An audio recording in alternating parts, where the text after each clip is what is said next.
the base hip throw. Once you've understood the principles of this base hip throw, all of, because there's about 8 more other hip throws, become easier to do. You'll understand the principle. And the main principle that I was explaining over there is that when you're deep in the hip here, okay, if I'm not in the right spot and I try to lift, maybe all of his balance will go onto the right leg and I don't get him off the ground.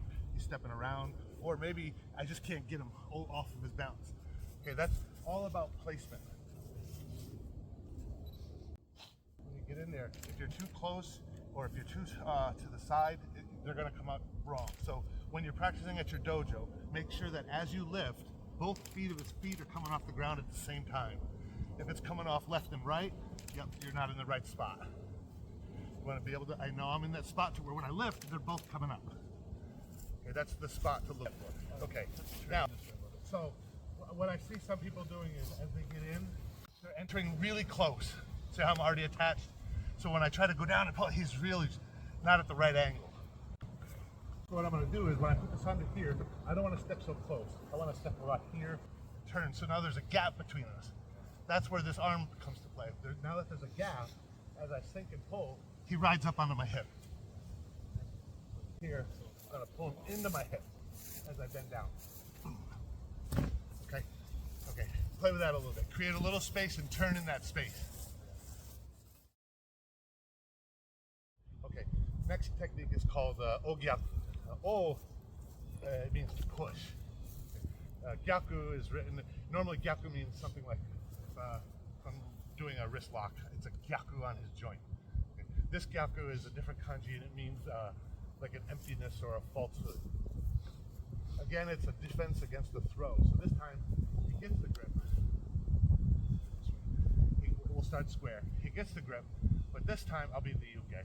The attack is this arm goes under his under his elbow. Right hand under his left elbow. My right foot is going to cross. I'm going to turn and I'm going to put my feet front. Don't do this. Okay, a throw should never be done. A hip throw should never be done like this ever. Think of it like downhill skiing. As you turn, your feet should be here. Okay? The reason for that is if my feet are together and I put something on my hip, when I stand up, I have this much range. Okay.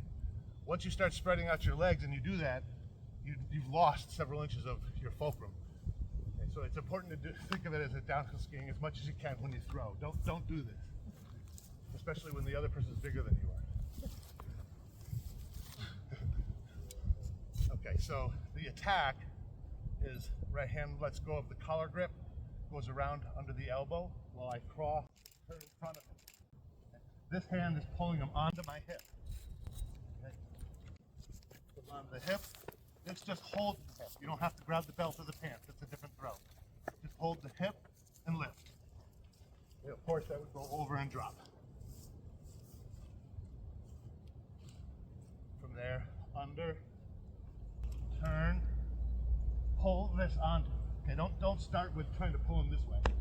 Start with this. Pull him to your body, and then hip. Okay.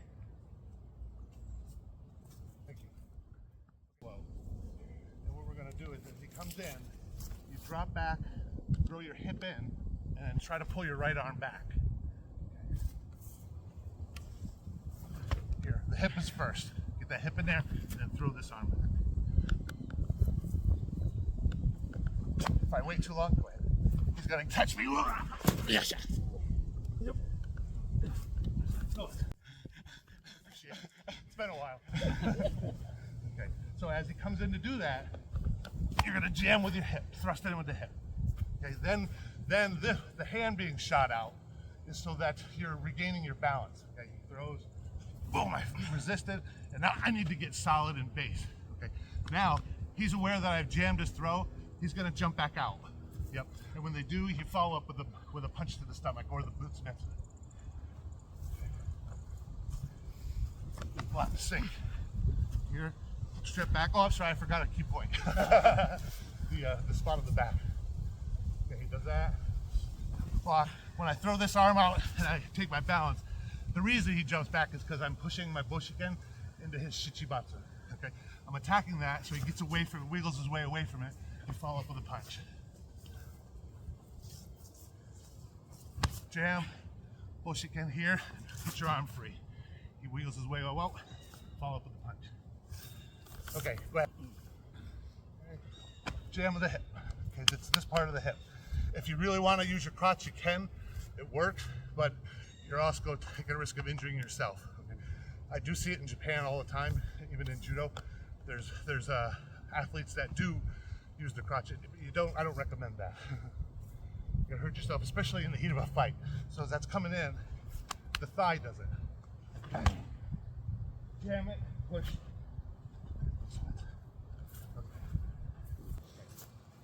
The timing and the way of jamming that hip, okay? As he comes in to turn, if I wait too long, the jam's gonna be very difficult to do. Okay? So as soon as you see those hips flip, like I mentioned before, when this grip happens, I know his hips are gonna turn, or he's gonna go to one side and try to sweep my legs. So I focus on that. As soon as I see those hips turn, jam it with that leg. It's an attack. Really hit it hard. Hit my hip, I throw those legs in, I tip my weight. There's no way he's gonna look beyond the hip now. So this is the empty hold. The name of the technique is oshi, to push, and emptiness. So this is emptiness. There's really nothing I can do that's gonna hurt him that bad, but he feels like I'm attacking him, okay? It could be a knife. He doesn't know. This is the heat of the fight. So I put that in here and he turns it and that creates a hole right here. I wanna hit that. As soon as that hole is open, hit it. Okay, now Shichibatsu is the spot. You know what, let me get somebody with just a t-shirt on. Okay, so the spot of Shichibatsu, okay. Generally, when people are wearing their pants, they're at that hip level. So the spot where the shoulder and the back come down and the back begins, there's like a concave area. Okay? This area is the Shichibatsu. Okay? With the thumb, you can press on it and it's painful, okay? But it's not gonna kill him, it's not gonna damage him for 7 days like the name of the technique says. But if I hit that with an elbow, or if I hit it with a shuto, if I hit it with a knuckle punch in here, if you hit that spot hard enough, you can. So I suppose if you were Takamatsu sensei and you had a thumb of steel, then that would be different. But for us, you'd need this, like I mentioned before, you would, as a warrior in those days, you would always have at least a small knife on you. So you would use the knife into that spot. Something that's small and can get in there is very effective in Shichibatsu. Otherwise, you need to strike it hard. It's on both sides. Is it right below the rib cage? Yeah, the bottom of the ribs, the top of the hip. Like you'll find the hip bone and go above it a little bit. There's a nerve spot there. Yeah, push it. Yeah, down. Yeah, in and then down. Okay, thanks. So the name Shichi is 7. Batsu means down or out for those 7 days. If you strike it hard, I've heard of people getting struck there and then bleeding, peeing blood, urinating blood. So it's probably actually a pretty dangerous spot. I'd be careful hitting that.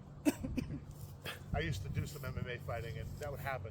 You'd find guys in the gym peeing blood all the time and it was usually from shots to the back here. Yeah. Kidneys inside. Yeah, kidneys are in there. Sciatic nerve. Oh, it's sciatic nerve, yeah. Just a little bit side. Yeah, just be careful during training. Okay. Okay, again on the jamming, I've seen a few people that are a little late. So as the hip comes in, they're stopping. Go ahead. Comes in the throw, and then they're doing this to stop. But then after they stop, they're doing the attack. Okay. Try to time that as one. When he exposes his hip, attack it. Okay. It can even be a Charlie horse. As he exposes his hip, turn. You can nail it. So make sure that's one. Okay. You don't want to stop and then go. Throw, boom. Now he's off balance. It's easy to drop. Okay, keep that in mind.